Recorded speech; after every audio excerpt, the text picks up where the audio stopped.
নমস্কার, বাসবিস ফুড মন্ত্রতে আপনাদের স্বাগত জানাই। আজকে রান্না করব তেল ছাড়া আমের চাটনি। তো প্রথমে কিছু আম কেটে আমি হলুদ জলে ডুবিয়ে রাখলাম 10 মিনিট। এরপর একটা কড়াতে কিছুটা জল দিলাম, জলের মধ্যে দিয়ে দিলাম একটু হলুদটা নেড়ে মিশিয়ে নেওয়ার পর ওই যে ভিজিয়ে রাখা 10 মিনিট ভিজিয়ে রাখা আমগুলো, সেগুলো জল ছড়িয়ে ভালো করে ধুয়ে এর মধ্যে দিয়ে দিলাম।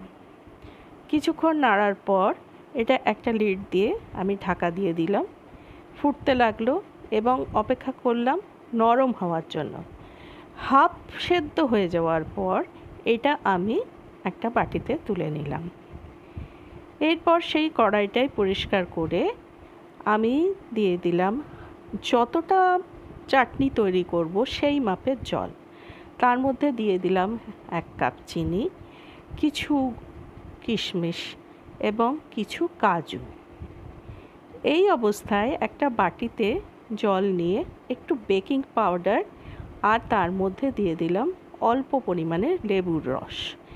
এটা দিলে স্বাদ কিন্তু চাটনির অনেক অনেক বেড়ে যায়। এরপর ওইটা গুলে নিয়ে ফুটতে থাকা জলের মধ্যে আমি আস্তে আস্তে অ্যাড করে দিলাম। এই অবস্থায় কিছুক্ষণ রাখার পর একটু দিলাম হলুদ গুঁড়ো, একটু দিলাম রং করার জন্য কাশ্মীরি লঙ্কার গুঁড়ো।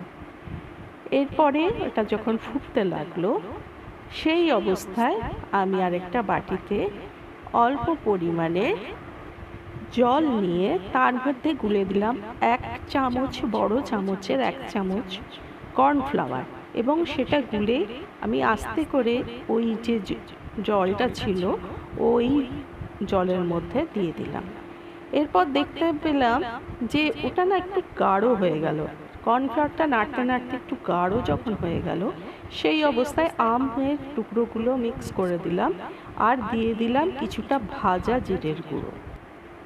এরপর স্বাদ আনার জন্য অল্প করে নুন এর মধ্যে যোগ করলাম এবং সেটা একটু ভালো করে নাড়িয়ে মিশিয়ে নিলাম।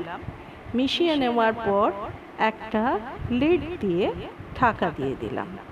এই অবস্থায় এটা ফুটতে লাগলো এবং আস্তে আস্তে কর্নফ্লাওয়ার দেওয়ার জন্য এটা গাঢ় একটা চাটনিতে পরিণত হলো। এই অবস্থায় আমি ঢাকা দিয়ে 5 মিনিট স্ট্যান্ডিং টাইমে রেখে দিলাম। খুলে দেখলাম তৈরি হয়ে গেছে আমাদের সুন্দর তেল ছাড়া আমের চাটনি।